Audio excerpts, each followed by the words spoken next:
So good afternoon, everybody. David Belfer here at Emphasis Hair, and for the second week of Emphasis Hair Inspiration. And I'm very, very, very excited to be introducing my guest today, who is Jacqui K. Goldenberg. Now, this young lady, young? Are you young? Not so young. Not so young. This lady and I have known each other all of her life. All of her life. Actually, even since before she was born, because she's my cousin. She's actually my first cousin, and I've loved her from the very minute she appeared on this planet. However, besides that being an inspirational part of the relationship, she is a phenomenal educator. Jacqui has been a teacher for the last 25 years. She's worked at some of the best schools. She's worked at Press Hill. She's worked at Wesley. She's worked at Bialik College, and she's also been working for the last, 11 or 12 years? About that. About 11 or 12 years at Kilvington Grammar, which is just around the corner from the salon. So very convenient for her when she wants to come and have her hair done during a lunch break or something like that. However, I asked Jacqui if she wouldn't mind coming and sharing some of her knowledge and wisdom with us, simply because, number one, she's an awesome person. Number two, she's a mum of 3 kids, 2 in high school and 1 in primary school. How old's Romy? 7. She's in grade 2. Right, so we'll get onto that in a second. But she's teaching as well. She's doing the homeschooling and the home teaching. So that's just phenomenal. That does my head in at the best of times. And so everybody, Jacqui K. Goldenberg, welcome to the call. Thanks, David. Thanks for inviting me on. It's great to chat with you. My pleasure. This is basically just going to be a conversation, as they are every week. We've got somebody here. Oh, I don't know who this person might be. I'll just let her in. And when she pops in, she'll pop up on the screen. So with regard to Jacqui being the extraordinaire educator, tell us a little bit about your career and what you're doing currently at High Viva. Tell us a little bit about what you're doing at Kilvington at the moment and what your role is there. Okay, so I've been at Kilvington, as David said, for over a decade now, and I've had many roles there, including being VC coordinator for quite a few years and head of senior school. I was head of senior school until I had my 3rd child. So I was very fortunate to be involved in the school when it turned from an all-girls school to co-ed, which was a very exciting time for the school and in my career. And I am both a maths and a psychology teacher. But I like to say I teach kids. That's the thing that I do, is I teach kids. I just happen to do it through a maths classroom at the moment, but it's all about teaching the kids. The last few years, and David has been involved in this as well, is I'm the Community Services Program Director, which, aside from teaching kids, which I do enjoy doing, that is actually my passion project at work. And I do many more hours on it than what part of my role it is. I love it. So, and David has been involved in that too, because one of the foundations that we support is the Alopecia Foundation in Australia. And for the last about 8 or 9 years, David has been involved with where we cut. I walk around the school and girls with long hair, I hassle them, or this year's a boy with very long hair. They like to cut their hair for a good cause. So that's one of my things that we've been doing for a long time together. It is. What other sorts of different charities and things like that are you involved with in the school, Jacqui? Because I know that there was something that came up just recently. Our current tree that we've got here of our charity tree, I don't know if you can see the charity tree behind us there in the corner and the forest of trees around it. There you go, I'll move my head out of the way.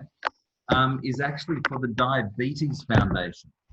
And there was something that came up with your school last year with regard to that as well. What was that? Yeah, so we choose a few different charities every year to support, and we try to choose them for a few years to have it, because it's all about the relationship that we develop with the charities. So not only are we choosing great causes, is that I've met some amazing, amazing people through working with these charities, and we try to work with them for a few years at a time. And the Diabetes Foundation is something that's really close to Kilvington's hearts, because unfortunately last year we lost a student who passed away due to complications with diabetes. So we worked together with the Juvenile Diabetes Research Foundation and did a big walk in Lockie's honour, Lockie's Walk, with all of our Year 10 students last year, and that managed to raise $20,000, which was just phenomenal. And we'll continue that. That group of students is now in Year 11, so for the next 2 years they'll be involved in raising funds and awareness for the Juvenile Diabetes Foundation. So when I saw David's tree the other day when I was in having my hair coloured, I did say that was something that was very close to Kilvington's heart. Thank you. I think it's been amazing watching and being involved with you at the school. Is it 8 years or 9 years that we've been doing the... We've been doing it.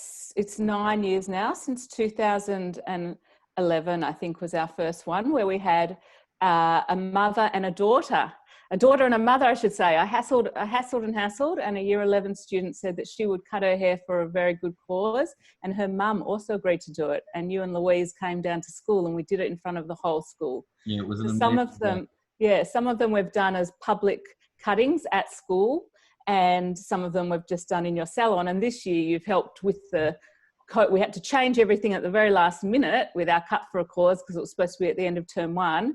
And we still managed to have, because our funds go to the Asylum Seeker Resource Centre, ASRC, which is one of our passion projects at the moment.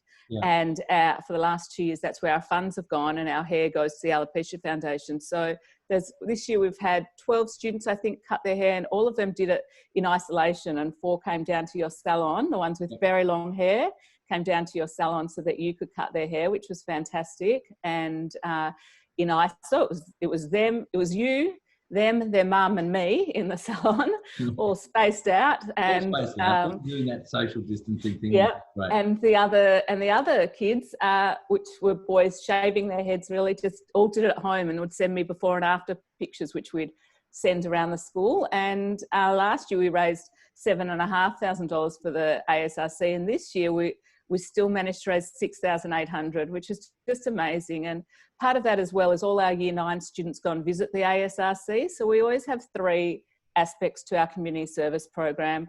One is, the first is an educational component, so that the students are aware of what the organisation's about. Then we try to raise some funds for that, and we also do a practical component.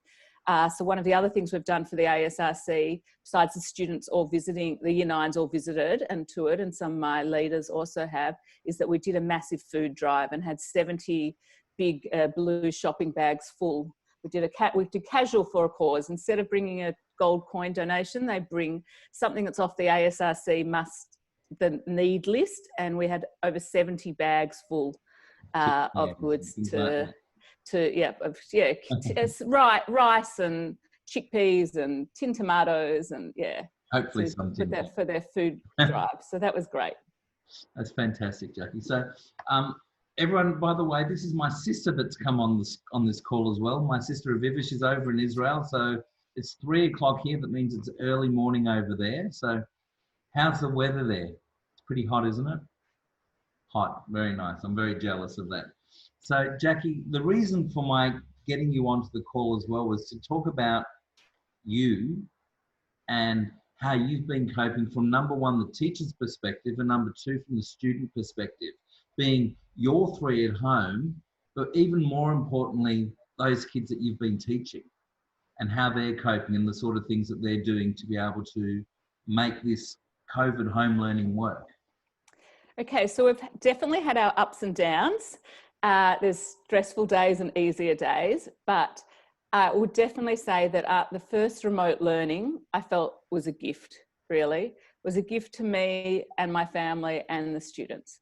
So there's little things that I've done. You can see the sunshine behind me. I've set up office in my bedroom, as many people have had to do, and I especially got that sunshine behind me because I wanted my students to see something bright and sunny every time they entered my virtual classroom.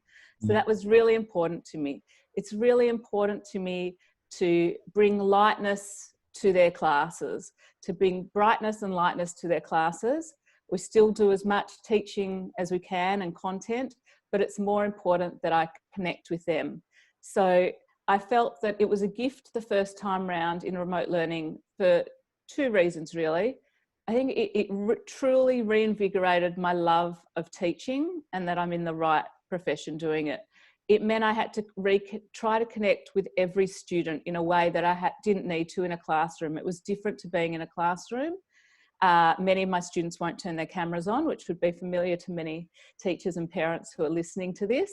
And I had to listen for their voices in a different way. I had to make sure that I was including every student. I have a list of their photos and a list of them on my wall next to me so that I can always refer to it to make sure I'm hearing from every student, because the same students that are loud in class are generally loud online as well. So they dominate the classroom.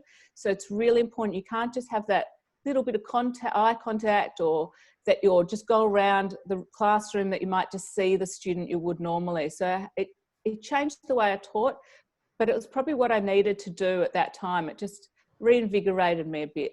I felt it was also a gift because it was beautiful having time, especially with my 7-year-old. So as David said, I've got 3 children. I've got a 16-year-old son who's in year 11, a 14-year-old son who's in year 9, and a 7-year-old girl who's in grade 2.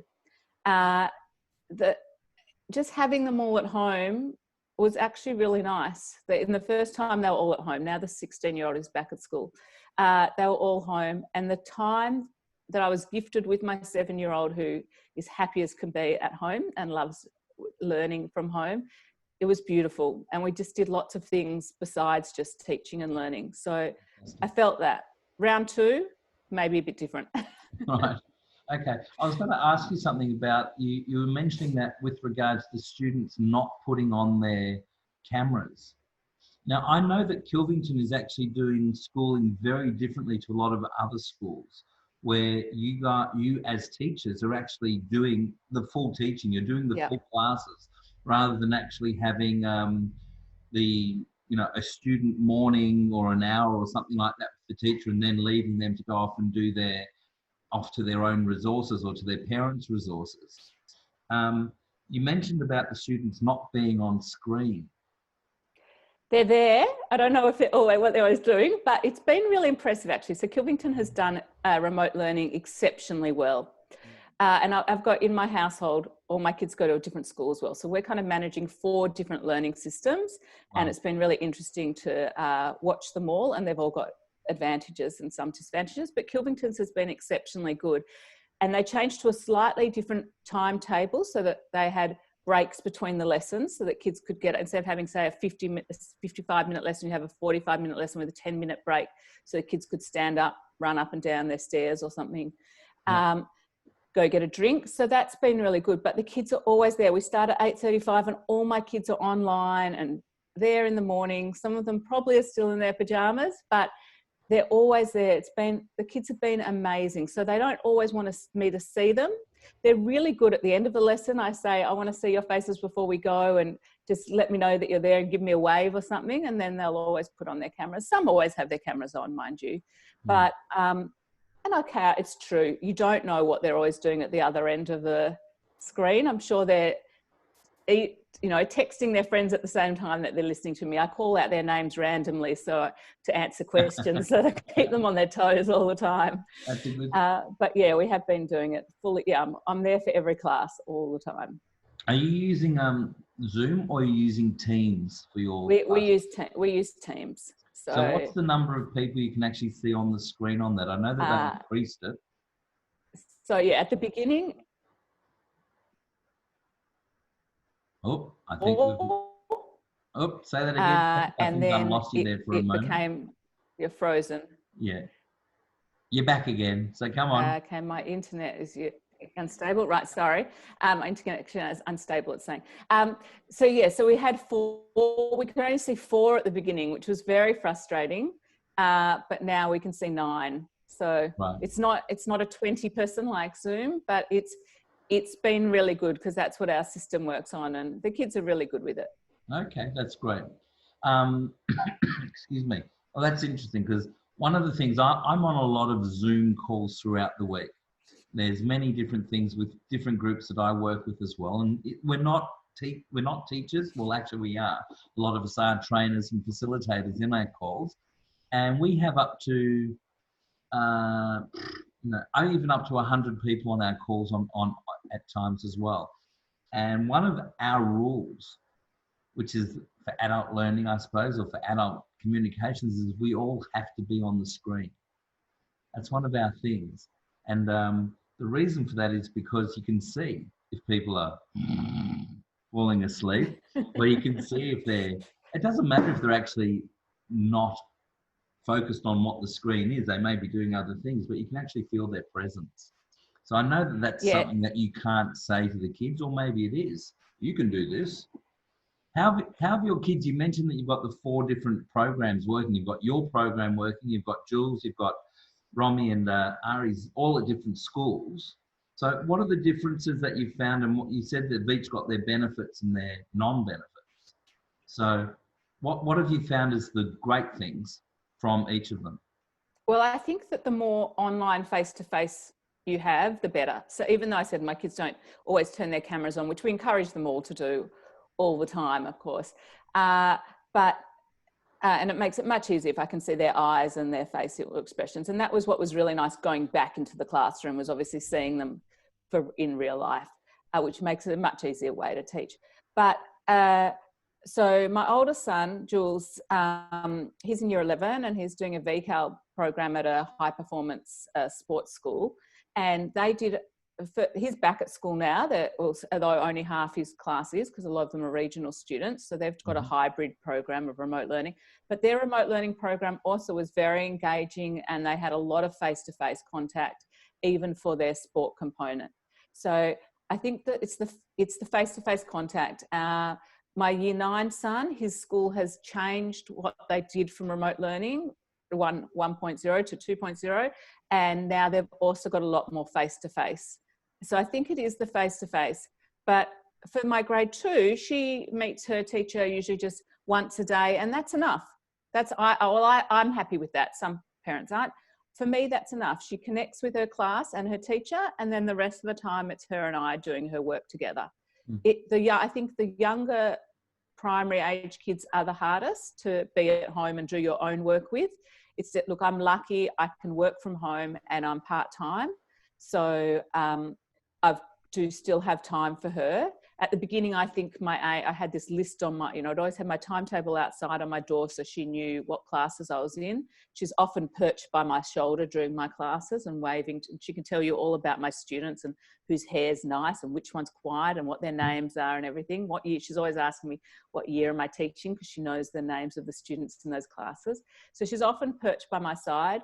But I had this list of things, that she could do when I was teaching if I couldn't help her, and Lego and yoga and drawing, and, it didn't involve just watching stuff on YouTube, but a lot of the time she's watching stuff on YouTube. So it's not a perfect combination, but then we do her work together and we pick and choose. I think that's really important. Okay, thank you, Jacqui. So with regard to that as well, because a lot of my clients are educators like yourself. They are in the school systems as primary and secondary, as well as tertiary lecturers and things like that as well. And many of them, like you, have kids at home that they're also trying to, I'll call it juggle the time. We're blessed, our kids are both out of the school system and into the university system. They're actually on holidays and one's overseas. That's got other stresses that are attached with it as well.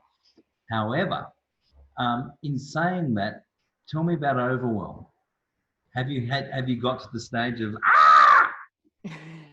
That's where I hit 5 minutes before Romy goes to bed every night. No, no. The other thing, well, the first week, the first remote learning version number 1, the first week, I was very stressed with how am I going to do my classes. The boys I'm lucky. The boys are very independent and they're good learners.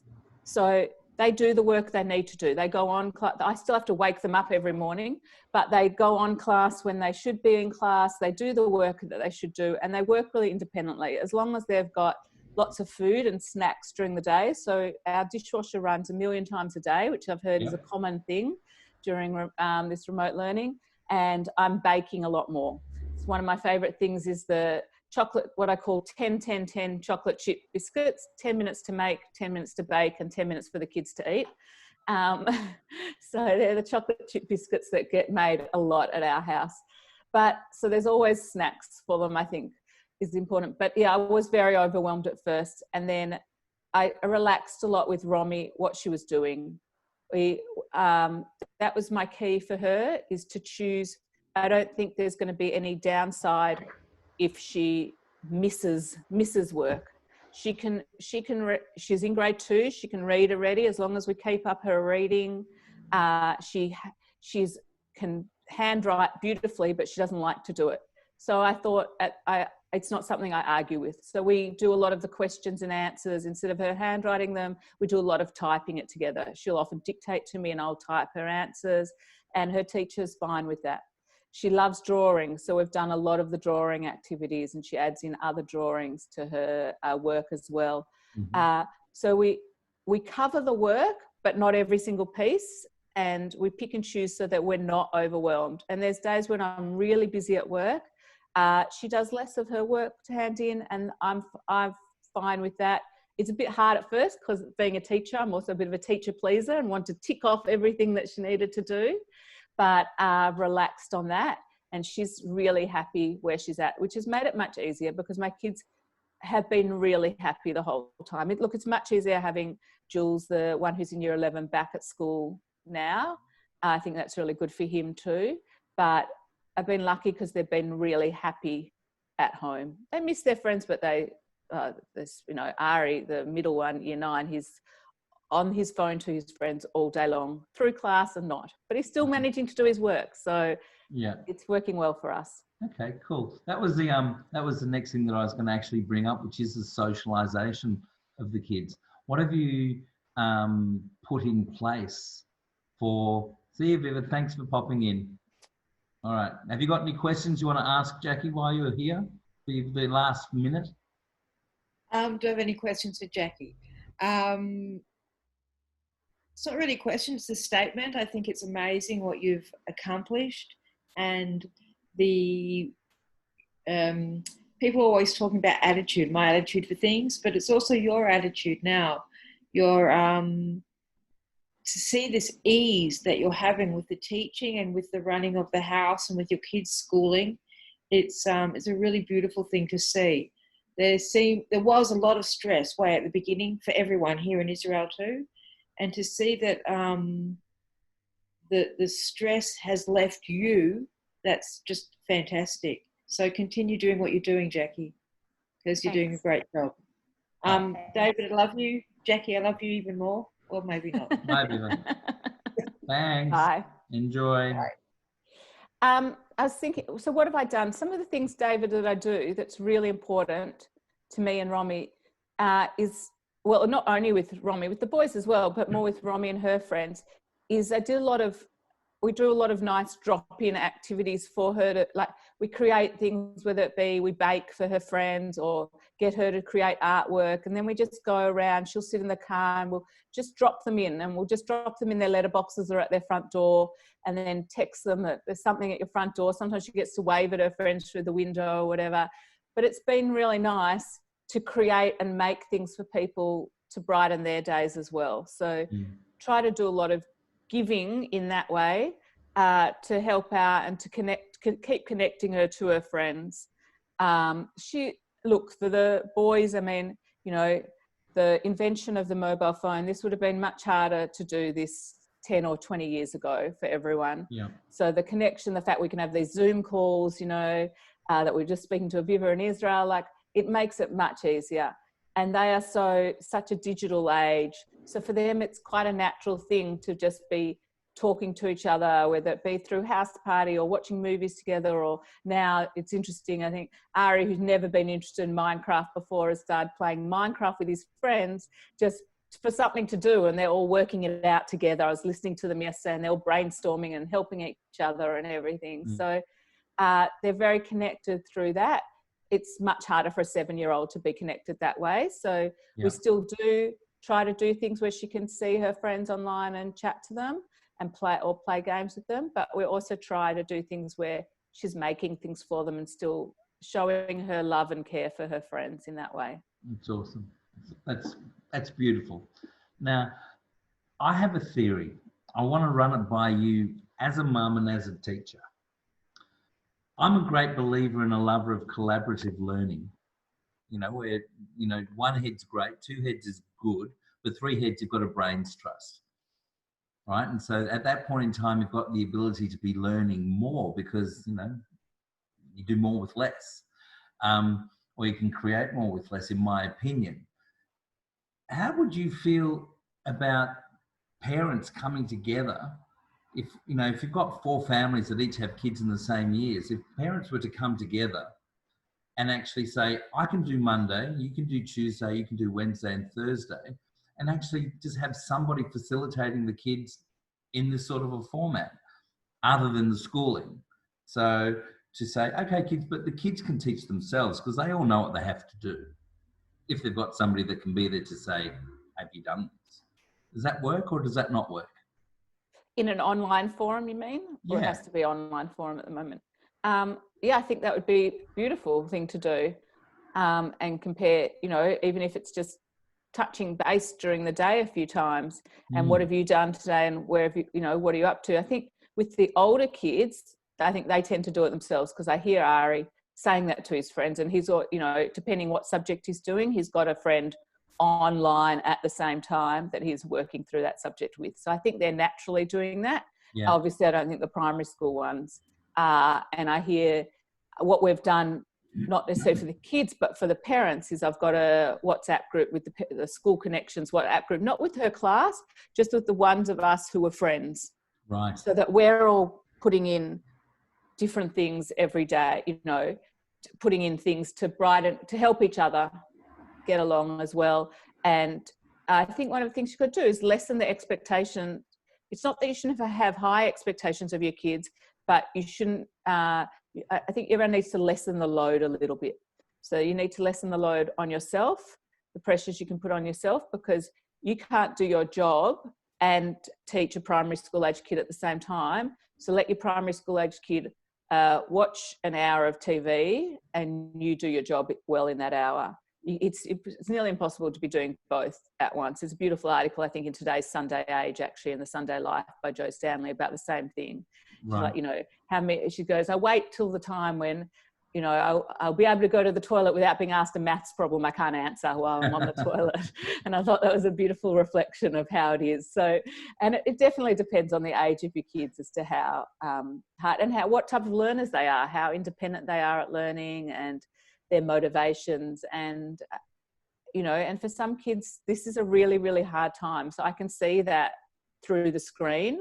I can see which kids really have done well through remote learning. Some kids like it more. It's quiet. They can work at their own pace. It's good for some kids, and some kids need the teacher to be more, to be reading the signs. I always say to the kids, I say, you know, as good as I am, I'm not a mind reader. So you've got to tell me if you've got a problem, especially when I can't see your eyes and face and see what you're doing. In class, I can see that a lot better. I can't see that. You have to tell me. And it's really nice. I got an email from a student the other day who said that she was struggling. And then we made a one-on-one time online that I could help her. But if they don't tell me, I don't know. So that's kind of what I'd encourage students to do, and parents to get their students to do. Fantastic. Thank you, I've frozen again. So if there were three things that you would want to share as Jacquisms, all right, so I'm going to give it a name, a Jacquism, that to be your tips that you would think would be something to use to make life easier for the students first and then for yourself. Okay, I have written down some three tips. Oh, did you? The first of which was to have lots of morning and afternoon tea. Okay. So hopefully Ari took that cake out of the oven that we were talking about before we got online. And often they help me, especially Ari will help me bake. So that's nice. So have lots of morning and afternoon tea snacks ready to go. Have some shared times together. So actually at the moment, we've never done puzzles as a family, but now there's kind of usually a puzzle running on the kitchen table, and people will just stop past it, add a piece or two. You might see two people standing around it together, but something that's kind of a shared goal for your family has worked well for us. Or Romy and I like to put, and I engage Romy to do it, put things up in our front window for people from the street to see. So we're part of the Rainbow Trail Australia, which you look for rainbows in people's windows. And so we change our display depending on the seasons as well. So something that's shared as a family together. And the other thing is lots of positive reinforcement, of course, to have high expectations, but not too much pressure. So, and I can see that from when Romy, well, I try that with my own students, obviously, to give lots of good feedback to them. And now I play a song whenever, in remote learning too, we start our lessons with them watching a song that I'm playing online. The other day it was Fame. I had one of my students dancing away. He's in musical theatre, so he was doing a live performance for us while the song was playing. But they range in the songs, and so now students are starting to suggest songs for us to play as well. But it starts the lesson in a positive mindset, and I really find that that's good. And I think the same with, I watched Romy when her teacher writes feedback on her work every day, and when I read it out to Romy, her face just lights up. So is her work all perfect? No, but the teacher's only pointing out the good things, and that's just a beautiful way to go about it. I think it's not a time to tell her that her spelling needs improving or something. I don't think that's what this time is about. But literally her face just lights up. And one teacher just wrote, a specialist, because she does music, art, PE as well. But one teacher just wrote like one comment, and Romy went, "That's all." That was all. She likes it. It's really important to her, that positive. That teacher, mind you, teaches the entire school, so has to write a comment to every single kid, because they're, a teacher across the school. But it means a lot. So I'd say positive reinforcement is very important. Okay, thank you. And what about you? What are you doing for you? How do you get Jacqui space and Jacqui time? It's much harder when everyone's living at home all the time. So, they say perhaps it shouldn't be called working from home. It's like living at work. I think that's definitely how my husband would describe it.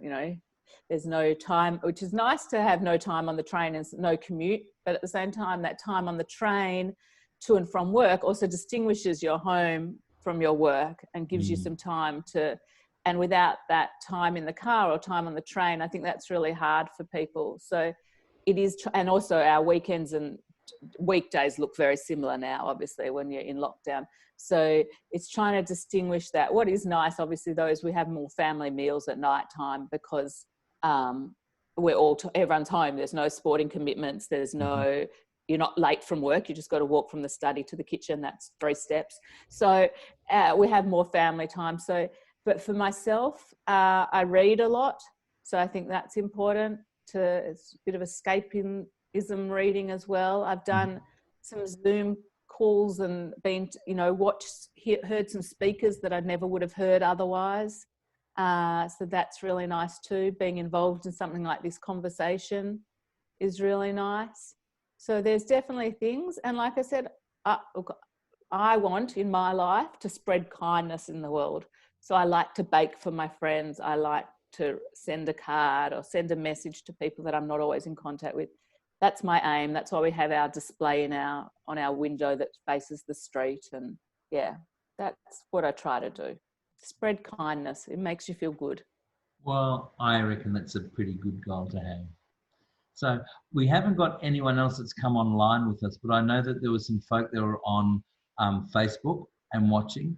If there are any questions that people want to ask, you know what, we're going to call it quits in another couple of minutes. I'm just going to do our finishing up stuff.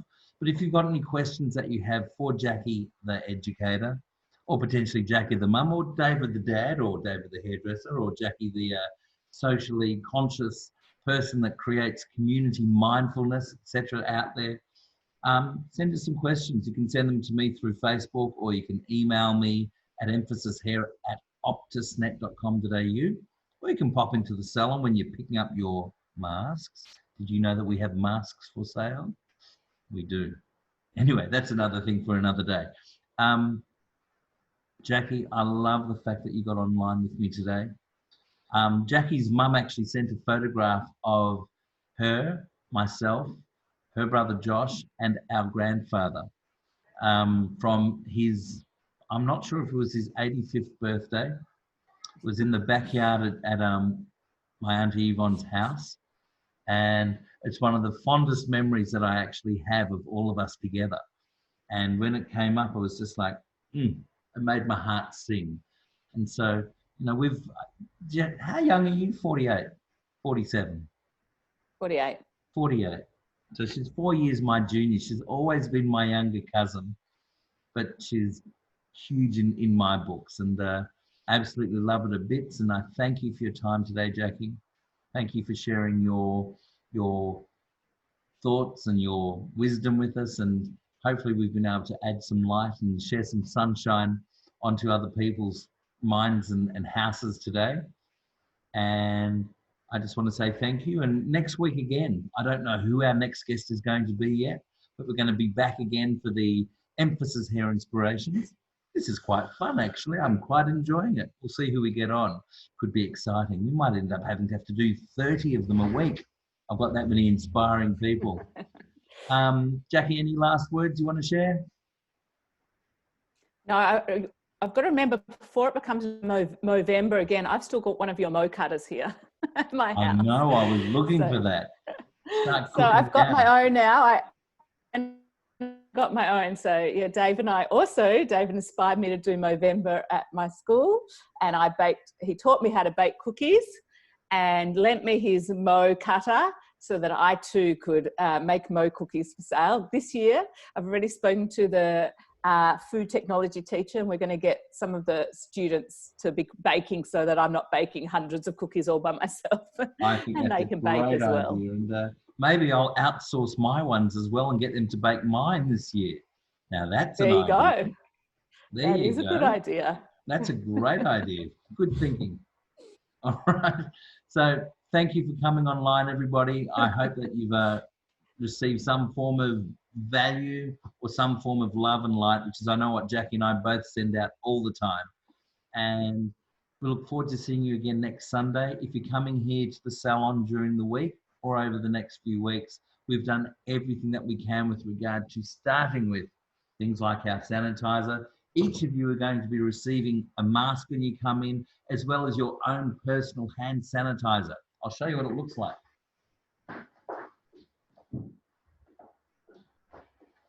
These are they, and it's yours to keep. And they're just a spray on. They're alcohol free. That's why I got them. They're a really fine mist, and they do 99% cleaning of everything. All the germs are gone. It smells amazing too, which is a wonderful thing, because some of them smell like so that's going to be a gift for all of you as well when you come into the salon to take away with you and spray everything. We look forward to keeping you safe and keeping you looking fantastic and feeling good inside. And anything else? No, that's pretty much it. Jacqui, I love you. Thank you for coming on board. Love and light, everybody. We'll see you soon. Bye. Bye, Jacqui. Thanks, love.